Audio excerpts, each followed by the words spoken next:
Saç rezinini ayaq baş barmağınıza taxın və o sizi ömürlük tərk eləyəcək.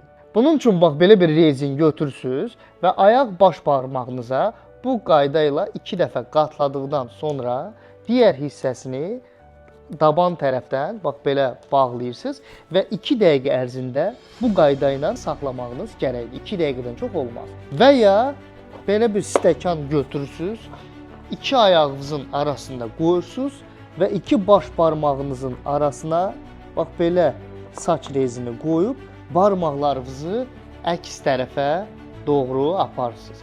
Və bunu da 20-30 dəfə bir neçə təkrarla gün ərzində etmək lazımdır. Talus valgus, ayaq baş barmağın o qırağındakı o çıxıntıdan və şişkintidən rahatlıqla ev şəraitində canınızı qurtara bilərsiniz. Ona görə videonu mütləq qeyd edin və yoxlayın. İnanın ki, yorumlarda mənə təşəkkür eləyəcəksiniz. Bu arada hər biriniz yorumlarda öz yaşadığınız şəhəri yazın ki, mənə də maraqlıdır, məni kimlər və haradan izləyir. Uzun müddətdə arıqlamaq istəyirsinizsə artıq yay ayları gəlir. 1 ay 10-15 kilo arıqlayıb zayıflamaq üçün Instagrama direktdə mesaj bölməsinə mənə arıqlama proqramı yazın.